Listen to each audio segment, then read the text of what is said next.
Are you sick of getting scammed by dealers at shady bus stops and dark alleyways? So was I until I discovered Silk Road while I was living in England. There are so many shady dealers in England. Imagine coming across a website where you can buy and sell illegal substances online. Everything from shiitake mushroom grow kits to weeds to Coca-Cola for your nose. This is the story of Ross Ulbricht and how a kid with big brains and a political ideology ended up running the largest and most popular black market online. Ross was an entrepreneurial libertarian who dreamed of creating a marketplace that would be out of reach of the government. To him, as with any anarchism-based philosophy, involvement of the state represented violence. And so a marketplace without that would essentially represent the apex of freedom. It took Ross a while, though, to get the marketplace off the ground. He literally had to teach himself how to code. Still, he had to work with other individuals to get this going, all while trying to keep this hidden from them. He even started a small mushroom growing operation out in a rented farm in the middle of nowhere to offer the first product. He also had to put several pieces of tech together, like how to use the Tor network and implementing Bitcoin as a method of payment. Buyers of Bitcoin did not have to KYC at the time, which meant that Bitcoin did offer a degree of anonymity back in the day. When Silk Road finally launched in February 2011, he adopted the moniker of Dread Pirate Roberts after one of the characters in Princess Bride. He had no idea that the marketplace would absolutely blow up when Gawker published an article online just a few months later. And that's when that retard senator, Chuck Schumer, got federal law enforcement involved and asked them to shut it down. This is the equivalent of shutting Google down because a simple search can yield torrents.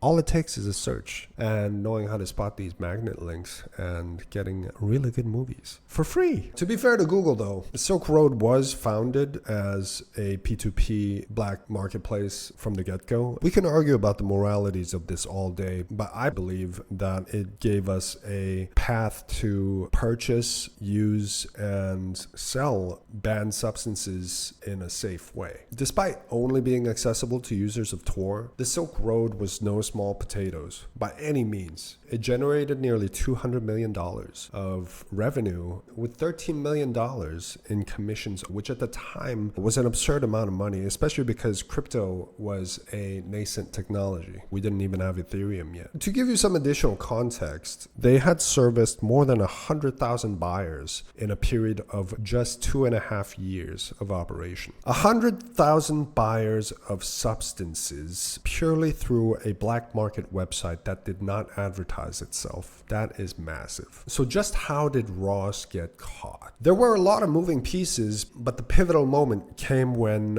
a special investigator with the IRS, the bad guys, did some research and they found that the first mention online of the marketplace was by someone named Altoid. Altoid was in a forum looking to hire someone and his account was linked to his personal email, which ended up belonging to none other than Ross. That was when they suspected that Ross and Dread Pirate Roberts were one and the same. So one day, Ross is at the Glen Park branch of the San Francisco Library when an agent who had infiltrated his network and was acting as one of his mods convinced him to log onto Silk Road. So once he logged on, that was when two agents pretended to get in a lover's quarrel nearby with the purpose of distracting him. It worked because he got up from his laptop to see what all the commotion was about, and that's when another agent secured his laptop and spoofed it by inserting a USB device which prevented the laptop from logging out or shutting down. Since to access it thereafter would have been a violation of his Fifth Amendment rights. This is a common tactic for law enforcement. It's an easy way for them to violate your privacy. That's the reason they trick you into giving up your password or your PIN code, fingerprint, or some other shit so that they can gain access to your private data. Do not let them do this. You are well within your rights to deny access to everything, even your phone, anything at all that contains your data. They need a warrant connect. As an important side note, a program called USBKill was created and uploaded online due to the circumstances surrounding Ross's arrest. USBKill allows you to create a whitelist of USBs that are allowed to connect to your device. If an unknown USB tries to connect, it wipes everything. You can also use it in reverse, as in you can have a whitelisted USB that acts as a key which you can connect to gain access to your device and your data.